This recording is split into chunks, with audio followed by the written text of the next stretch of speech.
There we go.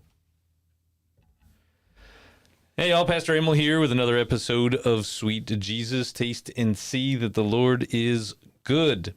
Ice cream is sweet, but Jesus is far sweeter. I don't have any ice cream. It's a little early for that. Plus, our family's had sickness and stuff going on through it. We're all better. But, ice cream just doesn't go well with that. That's like the one time ice cream is just bad. Really? Yeah. It just gets all that gook to come up and, So we've tried to stay away from it a little bit. But I've got something else.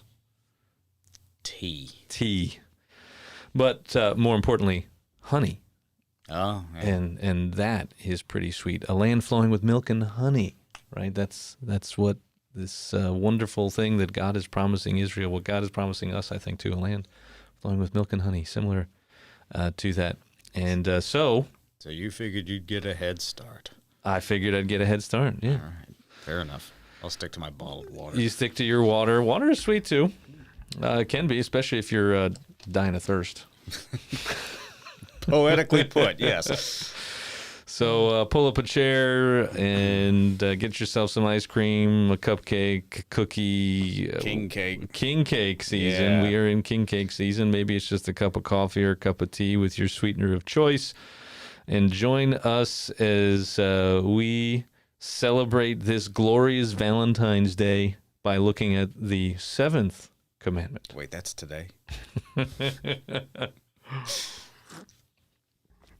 Yes. So maybe actually pull up your little heart-shaped box with chocolates. That's right. And let's talk a little bit. I asked Brock before we got started. He may or may not actually share what he he said to me before. You're going to throw this in my face? Yeah. So how do you make the 7th Commandment relate to Valentine's Day?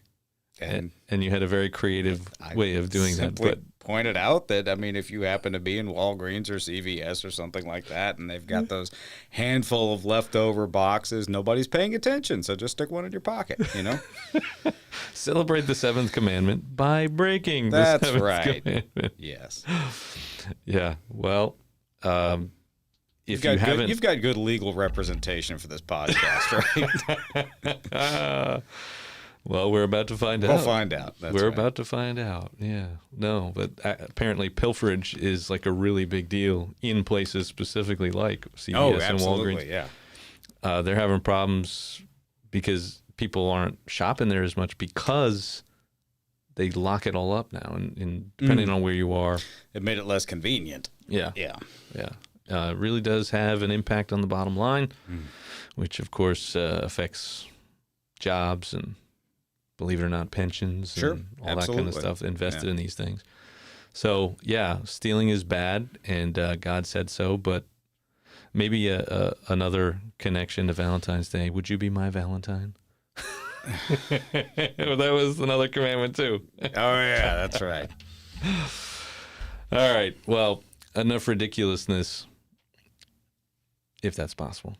We'll see. But we're taking a look at the 7th Commandment here. Remember, we don't number them exactly the same way as everybody, but, we've got you shall not steal. That's for us. If you're Catholic, if you're Reformed, if you're Jewish, if you're, any number of different kinds of faiths or denominations, then you may not have this as number 7. But that's what we've got. You shall not steal. And in the Lutheran Catechism, the Luther's Small Catechism, what does this mean? We should fear and love God so that we do not take our neighbor's money or possessions or get them in any dishonest way, but help him to improve and protect his possessions and income. And so again, like we've seen, there's these two things. There's the forbidden thing, and then the positive, what's protected. Yeah. What you should do. Yeah. And so, what do you think about that? Well, it's one of those commandments that is so straightforward and speaks so clearly to everyone's values that I think we tend to, when we study or teach the commandments, we come across this one and we say, "You shall not steal." Everybody good with that? and we move on to the next one because maybe we think it's more interesting. But there really is a lot to unpack with this commandment. I think when I do teach this, the two things that I tend to zero in on are, what is stealing? How do we go about stealing? The different ways that we steal. Oh, I was going to say, are you teaching people how to steal? Oh, well, yeah, the ways we go about That's stealing. right. Take notes, folks. But it's not always just the armed robbery or the smash and grab. There's ways that many, routinely honest people might acquire things or money in slightly dishonest ways. So, we have to look into that. And then the other side of this, and this is something in more recent years I've come to think a little bit more about when it comes to this commandment. I don't know where you wanted to start today, but, we've talked about in the past how each of these commandments protects some area of our lives, right? Mm-hmm. And Luther's explanations do a good job of explaining that. And in this one in particular, he talks about not only not stealing our neighbor's stuff, but helping to protect and improve it, right? So one of the things that I think this question or this commandment brings up is the question, does our stuff matter? And I think this is a difficult one for a lot of Christians. We read in the Gospels where Jesus, really kind of harps on this idea that, we should not get bogged down in earthly treasures and earthly desires and all these things. And that's very true. And I think for a lot of Christians, they tend to translate that into this very ascetic, almost Buddhist-like detachment from the world and from things, or at least that's the aspiration for a lot of people. Few of us really never get there, really get there. But so there's this idea that, well, your stuff doesn't really matter. Was that true? And what is the attitude that our Lord wants us to have towards our possessions, and in this case, more specifically, our neighbors? Well, I actually had a guy talk to me one time about. I think it was like a political discussion of some kind, and it got into. I was actually quite surprised where this guy went with it, but he said that the Bible actually is one of the first places where you see people. It's protecting personal property, like the idea of personal property is all throughout the Old Testament. The idea of ownership. Yeah. And that. You have a responsibility if you harm your neighbor's stuff, right? So it's not just don't take it, but if you do something that damages it or decreases its value or something like that, you got to replace it, you got to repair it, you got to fix it, you got to make them whole, so to speak. And so that's true. That is pretty specific when you get to the Levitical laws and things like that. Very specific. Yeah. And so I think there's a balance to it, though. Sure, obviously there's personal property, but personal property exists because we need to be able to get stuff done. We need to take care of our stuff. It's the love of money that's the root of all evil. It's not money itself. Yeah. And what does money do? Well, money gets us stuff. Money gives us choices. Money allows us to care for ourselves and our family. It's a way that our society kind of gives, if you are the candlestick maker and I'm the baker and there's absolutely no demand for candlesticks, how do I exist in a society based on bartering, right?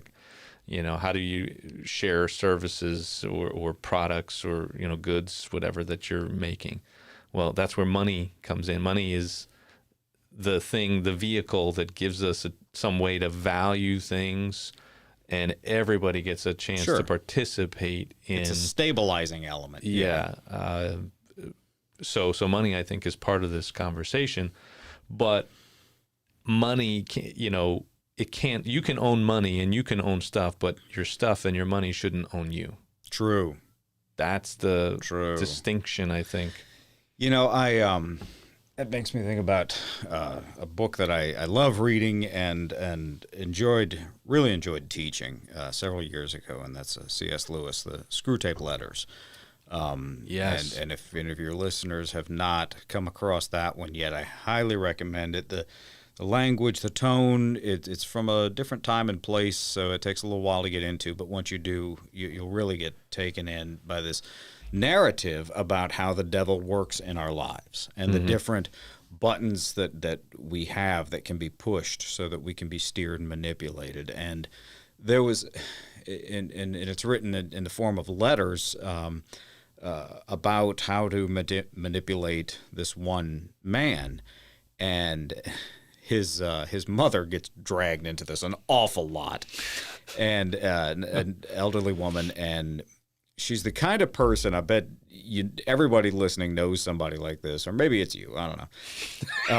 Hope who, not if he's depends when on what she you're goes say. out, when she goes out to the restaurant or goes out for tea, and someone brings her a slice of cake, she instantly has to send it back and say, "No, get me a smaller piece."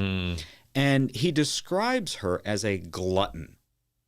And we hear that word and we always think about somebody who just overconsumes.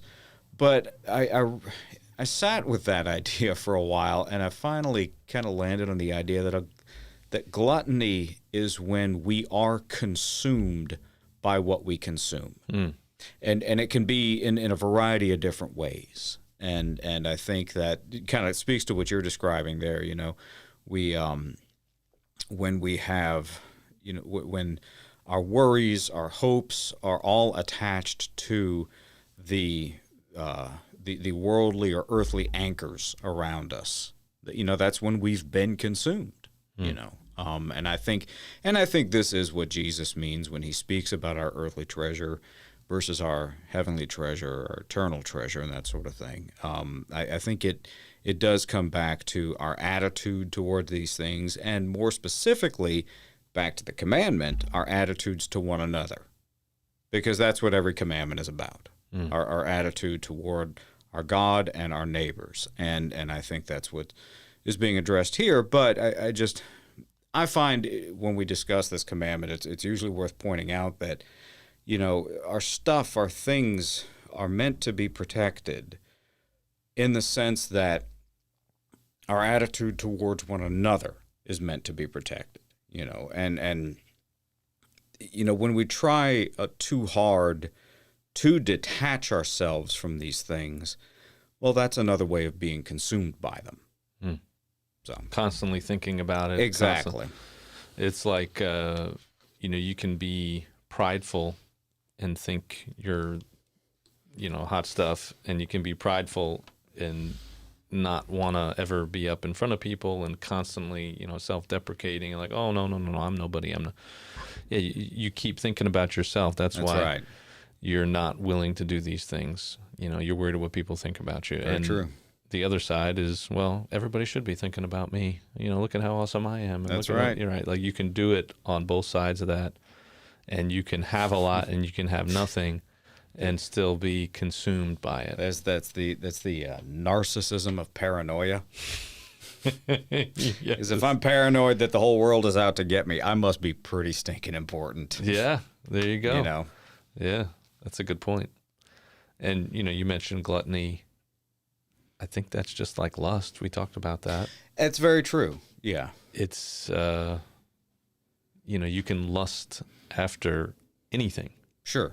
It's not just a sexual thing like we did with the sixth commandment, but you can lust after somebody's stuff. I don't want to spoil commandments 9 and 10, but we're getting awfully close to that subject as well. Yeah. Yeah. So, but stealing, what are some classic examples? I mean, you mentioned, hey, there are these obvious ones, breaking and entering, stealing a car, carjackings have been a thing around here.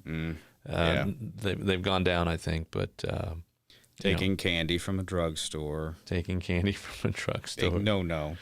Yeah. When was the last time you did that? Move on. I was wondering if you were gonna cop to that. Like, wow, that was back. Oh wait, no, I just got it. No. Yeah, drugstore from your employer, right? You take things that aren't yours. Sure. Sure. Right? That happens a Your lot. neighbor's newspaper. Mm-hmm. So, yeah, the idea, obviously, of physically taking or removing something that belongs to someone else and claiming it as your own. You know, that is sort of a good standard sort of baseline definition, you know, of stealing. Absolutely. Yeah. Would you say, I had this thought earlier when you were talking about a variety of ways of stealing. Would you say, okay, so you go somewhere, you get change, they give you too much change, you're halfway home, you go back because you say, hey, I don't want to be stealing. Does that fall under this, you think? I mean. Oh, I would say being accountable of profiting from someone else's mistake. Yeah. You know, you have to be careful about that. Well, okay, so that brings up an ethical question that my wife and I have gone back and forth about for like the last month. Uh-oh. Marital discord entering the podcast not at all. No. on Valentine's Day. On Valentine's, yeah. She's at work. She doesn't listen to this. So prior to Christmas, I ordered. My wife suggested something as a stocking stuffer for our two boys. Actually, a very, very nice item that I thought would be useful as well. So I ordered 3 of them. Got myself one. And I ordered these 3 things, and a week or so later, they came in the mail. It was exactly what I wanted. No problem. I stuck them away. About a week and a half later, I open the mail, and there's another package from this company, and it's 3 more. There was no invoice. There was nothing in this padded envelope except these 3 things that I ordered. And so I opened it up to make sure. I looked around, didn't see an invoice. I went online and looked at my bank to make sure I hadn't been charged again, you know, because mistakes happen, and there was no charge. So I sent the company an email, explained exactly what happened, and said, please advise me what you'd like me to do, you know, about returning these. And I think that afternoon I got an email from someone at the company saying, we don't see any record of even shipping these to you, so it must have been a glitch of some kind. We'll send you a return shipping label in the mail. Thank you. That was a couple of months ago. Never heard from them again. Yep. So am I absolved? Well, you know, it's funny. I have a similar story. We got some stuff for Christmas, these, you know, Redbubble. I don't know if you're familiar with Redbubble. It's like an Etsy type thing. Yeah, we've ordered stuff from them before. Well, I don't know if you had as much trouble as we did, but, you know, it never came. Like, it was... I do remember it taking a while. It was like, hey, it's supposed to be there in 10 days, maybe less than that, 5 to 7 business days, something like that. And then it was like 15 or more days later, and I'm like, oh my God, we never got that stuff. Yeah. Like, I totally forgot about it. Sure. But Christmas is coming, and I'm like, this is supposed to be one of these things. And so I reach out to them. I start digging online, and it's like everywhere. Nobody knows how to get a hold of anyone. It's all this like AI chat, but not even AI really, because it wasn't learning anything. Yeah. It was just flat out stupid. Had those conversations. Yeah. Conversation. So finally I was just like, all right, I can't get anyone. I can't get anywhere, and I ain't paying for this, right? Sure. So I call my credit card company. They, you know, dispute the charge kind of thing. And then like a week later, you know, hey, we got your message. A week later, you know, Christmas is basically like tomorrow, you know, and okay, would you like us to send you another thing? And what can we do? And so I said, yeah, send it to me. And they did. I got it like a week and a half after Christmas, maybe longer. And I was like, okay. And then I saw my credit card company took the charge off. And then like 2 weeks after that, we got another package. Yeah. So now I'm like, what am I supposed to do with this? And I think I was actually thinking about it because we were doing the 7th Commandment with confirmation. And Yeah. Yeah. I mean, I think, so in my opinion, and how I handled the situation I was in, I sent them an email and got a response. So I feel like the ball was now on them in their court.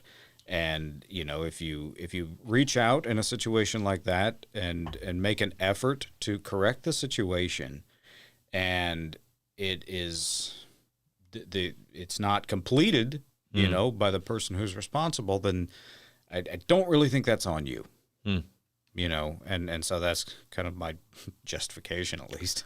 Well, and a lot of times, if you order things with Walmart or Amazon or, they would much rather not deal with it. Oh, absolutely. It's cost them more time. And in the end, yes. In labor and everything else to get something back or to correct something. But, what you wind up with is honest people left sitting there wondering, have I done something wrong?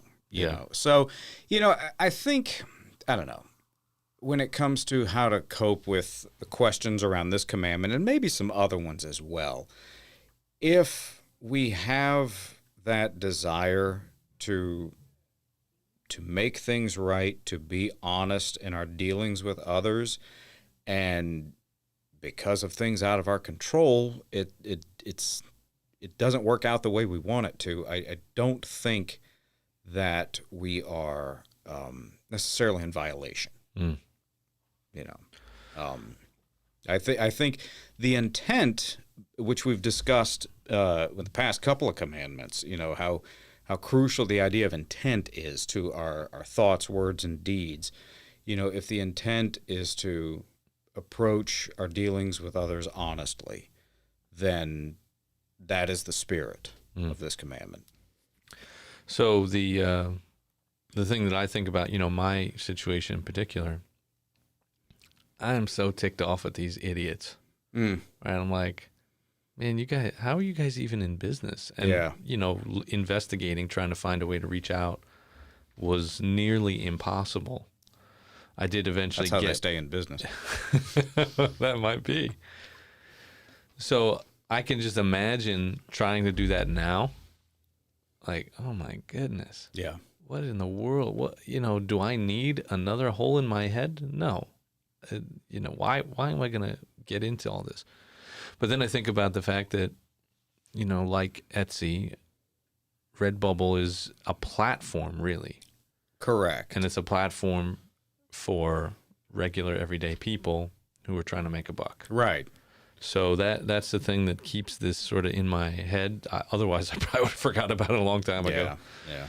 But here's someone who tried to put together this shirt with this logo, and hey, the labor is worthy of their wages, right? That's right.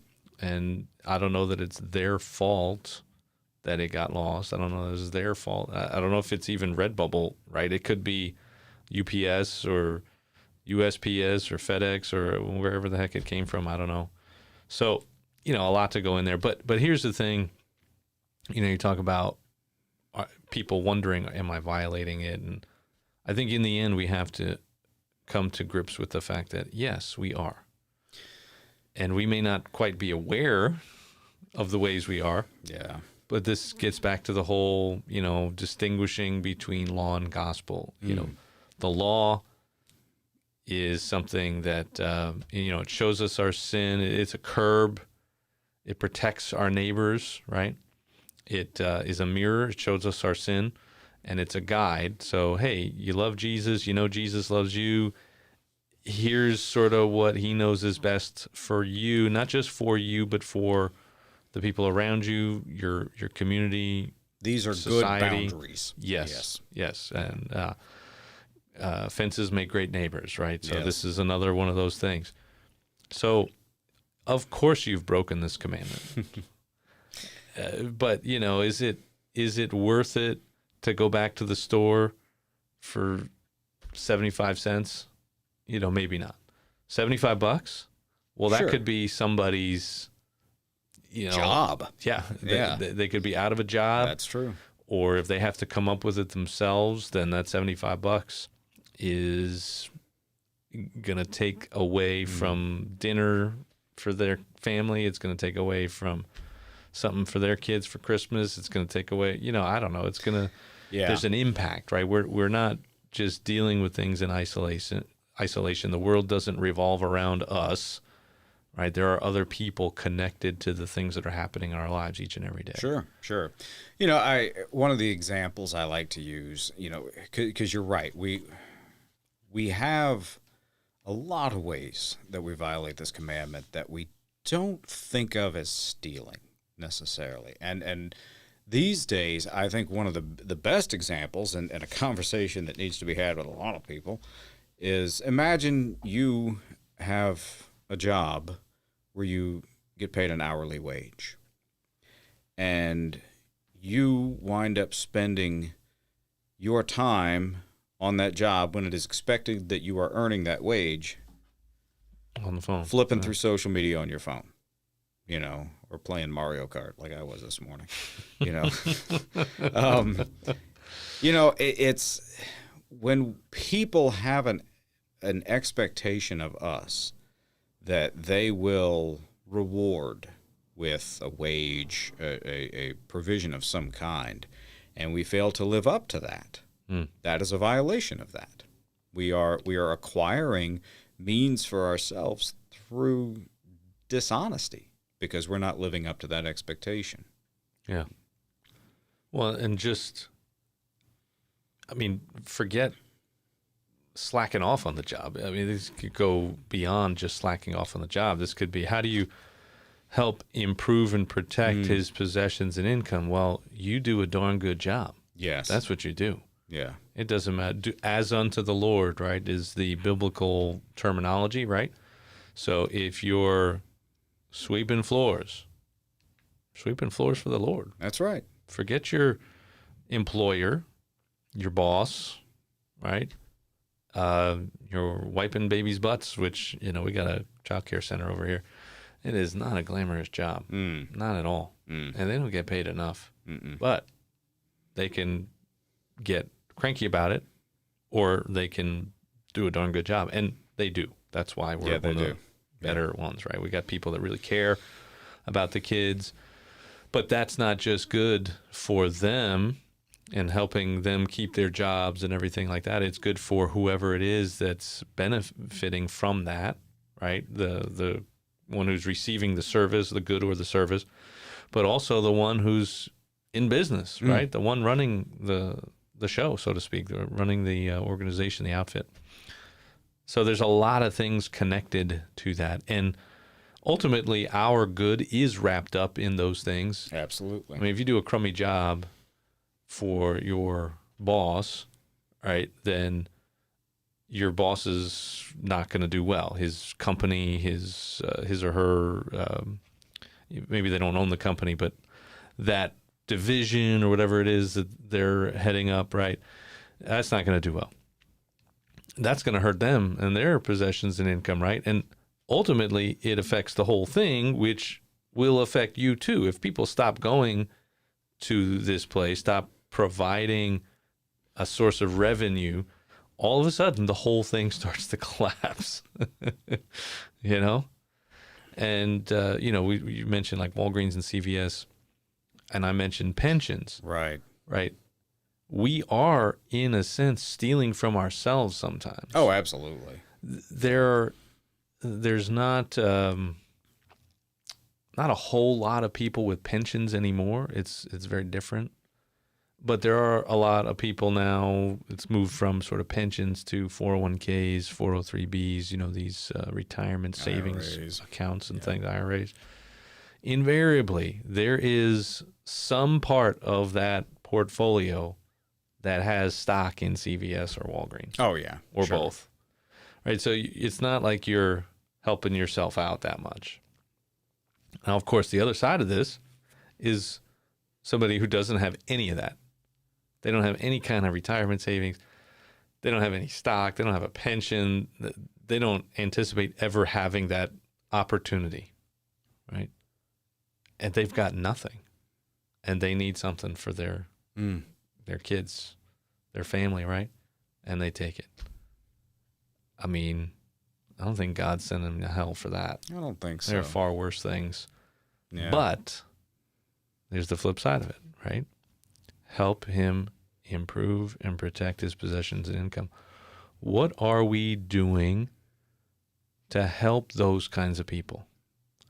You know, there's a wide variety of need in the world. It's not just the people, well, I'm not going to give him any money because he'll just spend it on drugs. Right. Of course, there's those kinds of people.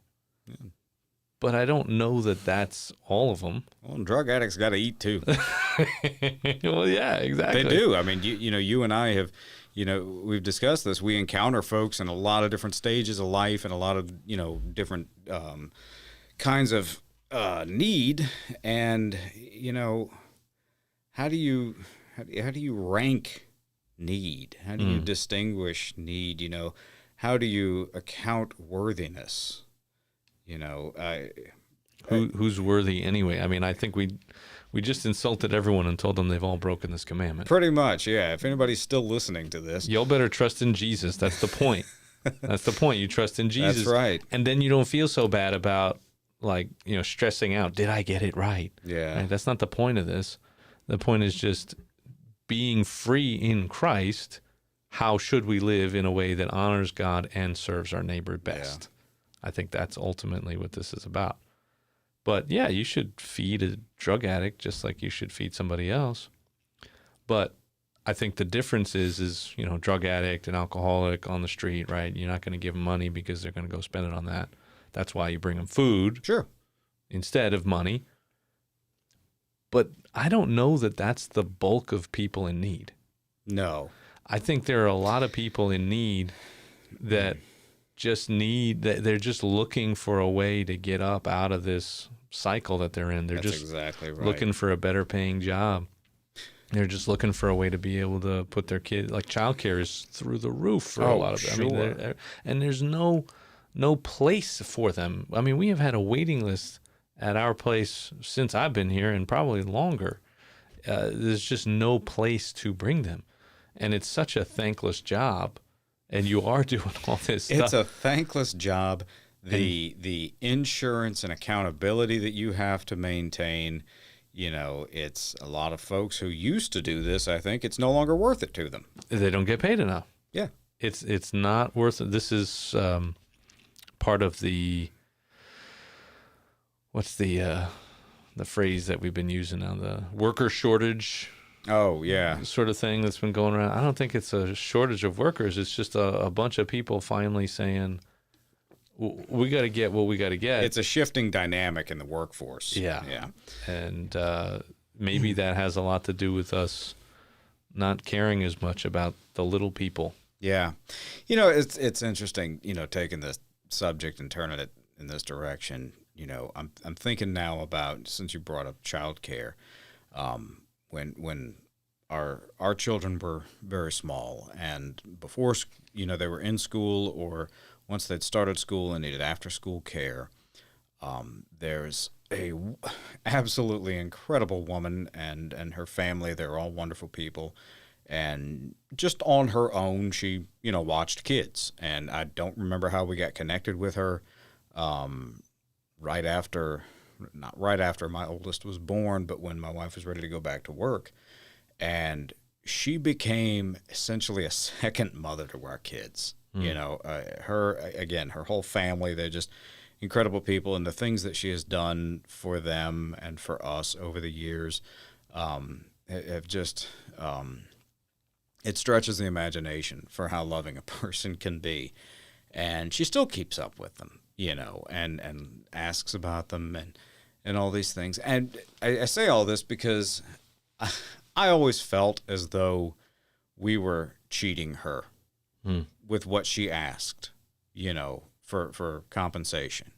And often if there was some extra thing that happened that came up and she would watch the boys, we'd have to argue with her to get her to take additional, compensation for it. And I always felt as though, and personally, we weren't doing enough, But then I looked at her and think about her approach and her attitude, and it makes me think about how you described it, of doing what you do to the glory of God and for the sake of all that you have received and all the love you have to share.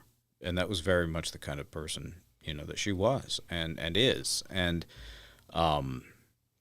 so we have to reconcile these things, our earthly attitudes towards money and material goods versus, what our true need is and where we find our true hope and contentment. Yeah, I mean, if she's fine and she wants less, that's fine. Yeah. I mean, if her roof is falling in and, her refrigerator is empty, well, that's a different story. Yeah, exactly. Yes. Yeah, which was not the case, Well, Jesus tells this parable, I guess. I don't know if he actually calls it that, but Luke 12, build bigger barns. Here's this guy. He's telling us, hey, so there's this guy, and he had a really good year. And his harvest was just so big, he couldn't fit it all in his barns. So he said to himself, you know what? I'm going to build bigger barns. I'm going to take all this stuff. I'm going to sock it away. I'm just going to live life to the fullest, eat, drink, and be merry. That's and right. Hallelujah, praise the Lord. And the rest of my life is going to be fantastic. Yeah, and he's, you fool.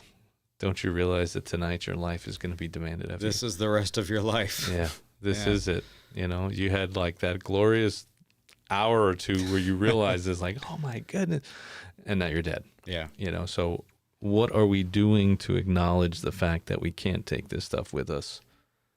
I think we struggle, America, because of the incredible economic opportunity that it has provided, that it provided in its sort of beginnings and continues to provide today for a lot of people that want to be here. I think that keeps us a lot more focused on stuff and on money than maybe other cultures. And, I know I find it in myself. It's just a cultural value that we don't realize that we value more than we should. Oh, absolutely. That we probably think about it more than we need to. And, Jesus is telling us, hey, where your treasure is, there your heart will be also. Yeah. So if your treasure's on the bigger barns, if your treasure's on other stuff, you're going to be thinking about that. Your longings, everything you want to do and achieve is going to be revolving around that. And even if you've convinced yourself it's all for the good and for the glory of God. I preached on that text some time ago. I guess it was last year.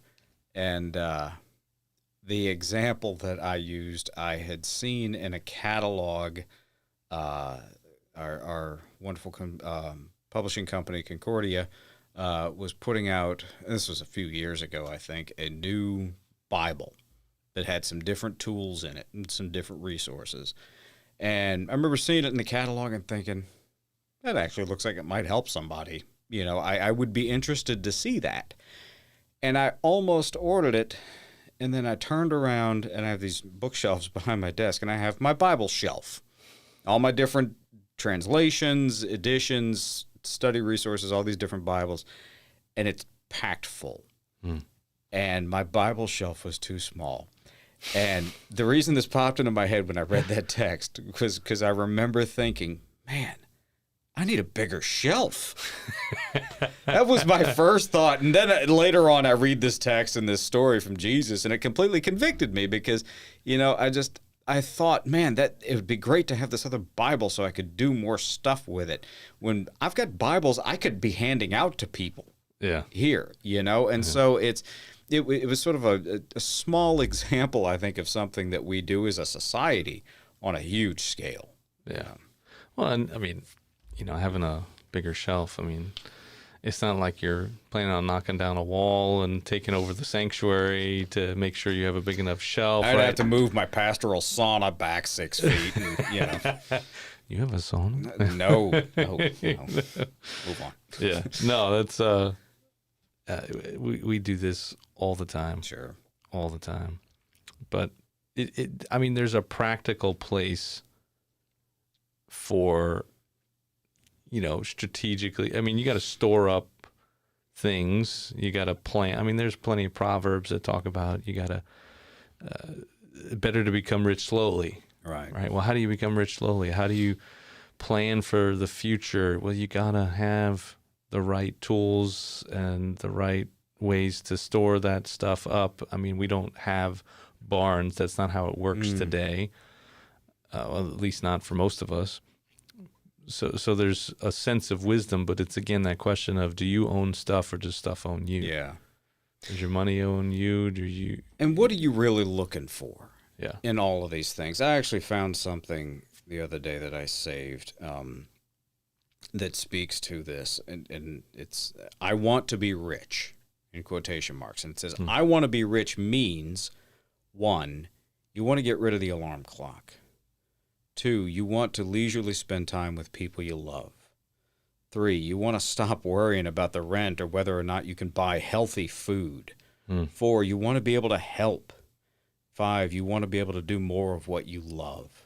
And so recognizing in ourselves what our true desire is, and then how we're maybe going about that desire by providing for other things that we don't need, and I think that is precisely what Jesus means when he talks about where our heart is. Where is your treasure? If I want means to be able to have freedom, to be able to, not worry about where my next meal is coming from or whether or not I can pay this medical bill. It's not about having the huge house, and the fancy car. Yeah, I mean, I know that's what it is for us. We've got 4 kids, family of 6, and my wife homeschools. We homeschool, so she's home. So that eliminates an income, right? I mean, we do pretty well with what we got. We're very wise and frugal and all those things about our money for the most part, I think. There's times where you just, hey, how do you get all 6 people to this like big family thing? Well, the only way for us to do it is to drive. Well, if we drive, that's like a 4-day thing no matter what. And so it would be nice to just say, you know what? We're just gonna fly everybody in, fly everybody out, and be home by the end of the weekend, kind of thing. Like, there's things like that we don't get to do. There's things we would like to give also. Sure. Actually, I read this.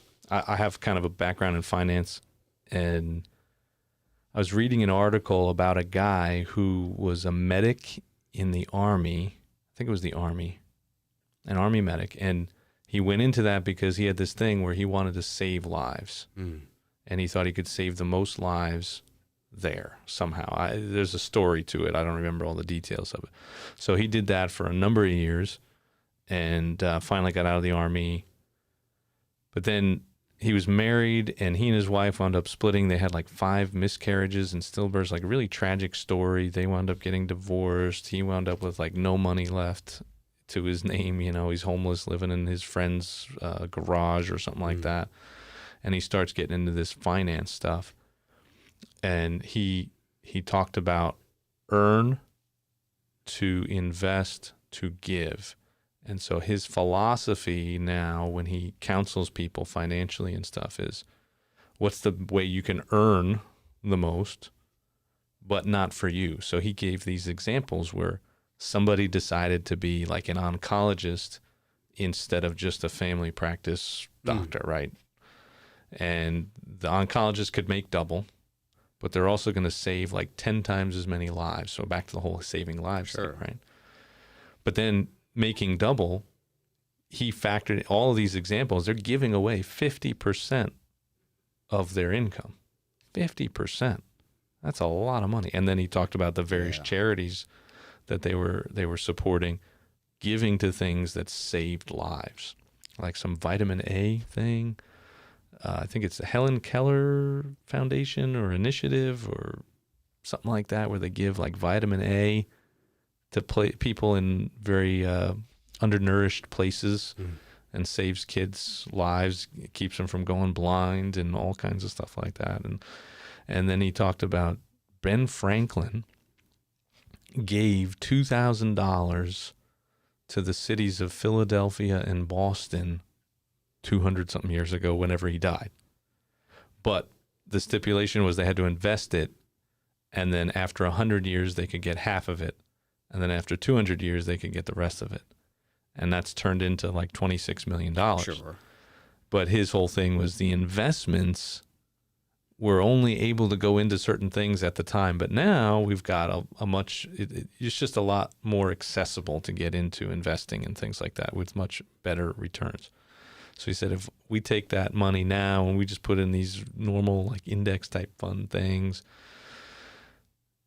it would have been like $4 billion. And then he had like his little setup that he was using with these specific funds that he was investing, his kind of long-term retirement, legacy kind of plan. He said, if you use that, $97 billion, and it could just keep giving and giving and giving. He said that his setup this way, he would give away $1 trillion, faster than the Rockefeller Foundation. So I just was blown away, because here's somebody who's probably not poor, at least not now, but he's thinking, I want to be rich. I want to help people. You mentioned that on there. Yeah. And I think we could do so much more. The problem is we get so caught up in, and there's a lot of those things that we could do without the money. Well, and it's interesting. You talked about, giving away certain amounts, half or something along those lines. And people really struggle with that because I think many of us are taught fairly early to operate with a mentality of scarcity. So that there's not enough. And so I need to hoard. I need to hang on to what I have, because someone will come and take it, or I will lose it, or some other circumstance. And the opposite of that attitude is a philosophy of abundance. That what I have can be made to serve something much bigger than myself. And how do you go from one place of thinking to another? Well, it's a difficult road. But what our Lord compels in us is always an attitude of abundance. And faith in the idea that what our God provides for us can be used to serve not only our lives, but the lives of everyone around us in some way or another. We may not always have the same resources or the same gifts, but what we do have can be made to serve that. That is a life of abundance. And faith in what our God provides, and his love and his mercy and his compassion, these things will take us to a place of abundance every time. Yeah. And we don't have to live in that fear. Yeah. God always has enough. Yeah. There's always more where that came from. Yeah. Yeah, I do you see that in churches? Scarcity Man, we ain't got time for that conversation today. Well, it's funny. I actually shared that. You don't have to share. I'll share. So at our last church board meeting, we're dealing with stuff like we need a roof. Really 2 roofs, because we have the roof over the big thing, and then we have the roof over this flat, flat roofs, man, dumbest thing. Especially ever. here. Yeah. Yeah. So talking about that and talking about all kinds of other stuff, ministry opportunities, and is there enough money? Can we do this? Should we do this? And I told him this story about my first congregation. I was there about 7 years. And when I got to the next congregation, they asked me, there are all kinds of people. So, so far, what are the top 1, 2, 3 things you learned? And I said, well, there's always a way. Not only is there always a way to tie Valentine's Day into whatever topic you're talking about, because that's why it's on my head, because you said there's always a way. I'm like, oh man, that was right there. And there's always a way if it's what God wants us to be pursuing. Yeah. Right. So that we had this ministry, Stephen Ministry, familiar with Stephen Ministry? Yeah. So my first congregation, maybe not all 7 years, but relatively early on, we had gone to one of their workshops, and there were a couple of people really excited about this. And we kept trying to find a way to get it into the budget to do the initial training. You have to travel. I would have had to travel. Another person would have had to travel. There's like week-long training and invest in all these materials and stuff. It was like $5,000-$6,000. And, every year we get down budget time, and there would be some other big thing that needed attention. And so we were like, I guess we'll try next year. We'll try next year. We'll try next year. We'll try next year for like at least 5 years, I would say. So my very last Sunday, I'm at this church. Everyone's kind of leaving, saying goodbye and all this kind of stuff. And this one woman who'd really been the force behind this, she comes up to me with this big smile on her face, like, I'm doing Stephen Ministry. I'm doing this thing that we've been talking about for the last 5 years. And I was like, is she just being like optimistic? Like, what's going on? Or, hey, you don't have to pay a pastor now for the next few months, so you're going to rack up some money and do it. Get rid of that dead weight. I was like, are you rushing me out the door here? Like, what's going on? And she's like, no, I'm doing it. Like, it's like, okay, what do you mean? So she had figured out some way that they were going to let her partner underneath the sort of supervision of another church that had already done all that kind of stuff. Oh, okay. And she was going to bring it into the church. But the point was, there was a way. Sure. And it may not have been the way we thought, but, God has a way. Yeah. It also wasn't lost on me that every single year we said no in the budget process. By the time we got to the end of the year, even if we didn't make the budget income-wise, we always had a surplus. You had enough. Yeah. And we were talking like $5,000 when there was years where there was like 20,000 extra. Yeah. Because we had budgeted so high. Yeah. Like worst case kind of budgeting. And we were faithful. We were doing what God wanted us to do, and people were excited about it. People were giving. God was blessing. I think there's something to this abundance mentality. Yeah. And congregations, maybe more so than other people or organizations, struggle with this idea, because you talked about budget. That is a necessary evil, but it's also a box we put ourselves in that is very difficult to see out of. I know in our congregation, we were very fortunate after Hurricane Katrina. We took on quite a bit of damage and had a tremendous amount of support from other people and places, other congregations, and through volunteer labor, materials, and donations of dollars, we not only got that place put back together, but we had enough left over to pay off our debt on the building. And so they did. And that's been a big help to us, but not having that debt has, I think, enhanced some of that fearful holding on. That, we have this surplus, this amount in the bank, we have to protect that, and instead of, really putting it to use to serve the kingdom. That's sort of a broad generalization. There's a lot of great people serving the kingdom over there in a lot of great ways. It's just it's a difficult box to get ourselves out of.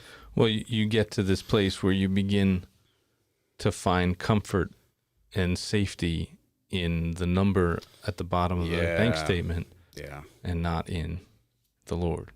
I mean, that's ultimately that's what it comes down to. And it doesn't matter how great a person you are, how great a ministry you are, that can always happen. Yeah. And it doesn't take long, and it can sneak up on you where you're now finding security in something else. And all of the commandments in some way, or in many ways, come back to this one idea. But I think maybe this commandment most clearly gives us an opportunity to look in the mirror and ask questions of faith. Mm. Because to steal, to take by dishonest means is to take and acquire with the assumption that there is no other way. Mm-hmm. And and you mentioned the devil before with the screw tape letters. I've been doing a series on kind of the devil and temptations and how he gets at us, and one of the things is he gets us to believe there's no way out. Oh yeah. And so this is the only thing. This is the only way. Stealing, or when we talk about the 5th commandment, like right. Abortion, right? Like this is the only way. And it's not. I don't know if people realize just how generous people can be. And very true. It's just a matter of asking. I think stealing is a way to do it without having to ask. It's a way to do it without having to say, I'm in need, that I'm not enough. I don't want to admit that I'm not enough. Yeah. Right. Yeah. That I can't do it on my own. I think that's probably more what's going on. There are people all over the place doing all kinds of, actually, you mentioned the guy on our bench out here, Axel. He hangs out here sometimes. I mean, he's like, I don't do the cardboard thing, where you stand on a corner with right. a sign. It's like, because people just like walk up to me and hand me money. He's like, it's unbelievable. People just walk up to me and hand me money. And I don't know. And actually, here's a guy who he is a train wreck in a lot of ways, okay? But here's a guy who shows us what it's like to trust God. Sure. To trust God to provide in a way that, I wouldn't advise for most people. Like, granted. There's probably a nice balance between, just not having any kind of normalcy to your life and just walking around sleeping on benches and going crazy trying to get everything you possibly can and letting your stuff own you. This makes me think about a family I know in our congregation. They've been members for many, many years now, and 4 kids, they're roughly our kids' age. They're about our age, and none of us have a whole lot, and they live quite a ways away from where our church is. And there are other congregations between where they live and where Church of the Pines is. And they've had different experiences at these other places, and they've really kind of just found their home with us. And they've talked about in the past how, it's a lot of driving in a big vehicle with a lot of people. It's a lot of gas, and it would be very easy to justify, let's just go somewhere else, or maybe not even go. But there always seems to be enough. It's they've made it a priority, to make this a part of their lives and their families' lives, this connection. And there's always seems to be enough. And I hope that doesn't sound glib to some folks who are listening. For there's important things in life that maybe it doesn't seem like there's enough, and I certainly get that, and I've been there myself, but when we think about the ways that God does reach out to us and provide things for which there's no other explanation, it's just a great sign that He is there looking out for us, and we do have a way out. There is someone we can turn to in all things. I can't remember exactly the passage, but from 1 Corinthians, when Paul is talking about temptation, and he said, there's no temptation that's not 1 common. Corinthians 10:13. 10, Yeah. that's it. I was looking at the wrong chapter. It's not common to every people. We all struggle with this, but as common as it is, God has always provided a way for us. And this is a faith thing, for all of us. That was the passage that inspired the sermon on No Way Out. Oh, there you go. The no way out is the devil's message. There's always a way is God's message. Yeah. And he provides Jesus, who is the way And the truth and the life. So always a way. We've been at this a while, and What were we talking about? 7th Commandment. Oh, that was it. Yeah. I think it's related. It's all related. But the one thing that, we don't have to dig into this right now, but the one thing that I do think people are looking to Christians, they may not realize they're looking to Christians, but I think if Christians did something more specific about this, I think they would celebrate it, and it would be, one of those things they probably wouldn't give us hell for, We do have sort of this growing gap between the haves and the have-nots. And a lot of Christians tend to fall on one sort of side of the political divide that basically makes it absolutely impossible to ever even engage the idea of sort of the government being involved in that. But what can we do to help support and improve and protect his possessions and income? What can we do for our neighbor? I feel like there's always a way. And I think Christians are actually more equipped with more resources, not just financial resources, but experience and people resources and connections and things like that, to make that happen. Oh, absolutely. To help people, if we could organize ourselves in a way, and you do see little pockets of this. Sure, it is happening. It does happen. In fact, I think Christians are doing a better job of it than most other people when we do it right, and we don't kind of beat people up with the Bible in order to get them to do it, sort of thing. There's ways to make it not all that pleasant for people. Right. But there are ways to help people improve and protect their possessions and income. And the better we are at that, we're so busy with this scarcity mentality, protecting stuff, protecting from people who want to steal it. Yeah. Right?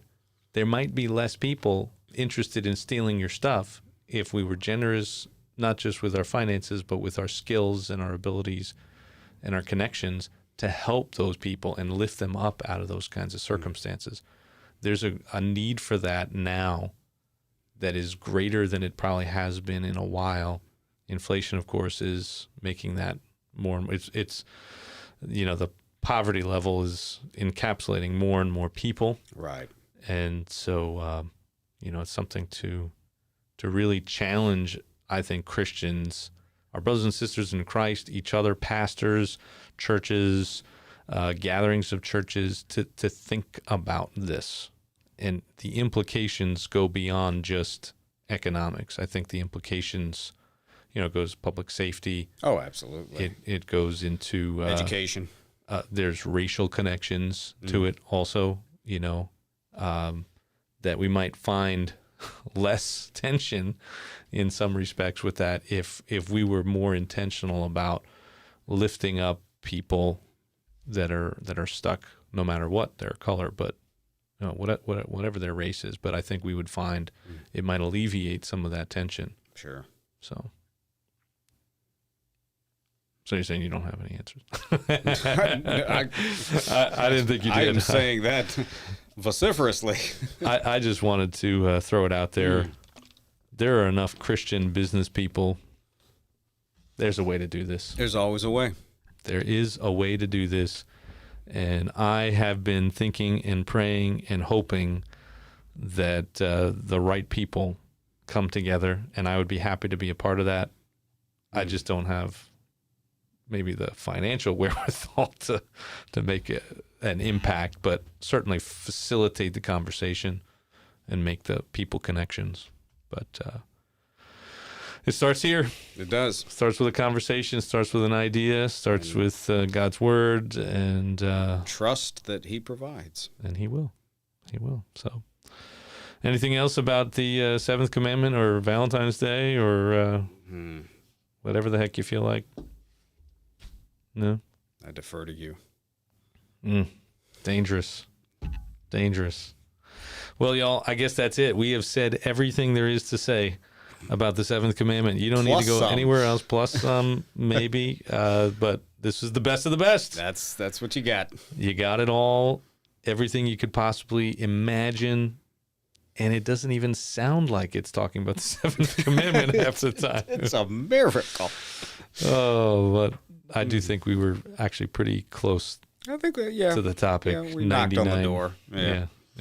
So, all right, y'all. Hey, your stuff is pretty cool, pretty sweet, and nice big bank accounts are pretty helpful resources to have, but Jesus is far sweeter. So taste and see that the Lord is good. Ice cream is sweet. Jesus is sweeter. Like, subscribe, all that good stuff. Check out the publications we got coming out, and hope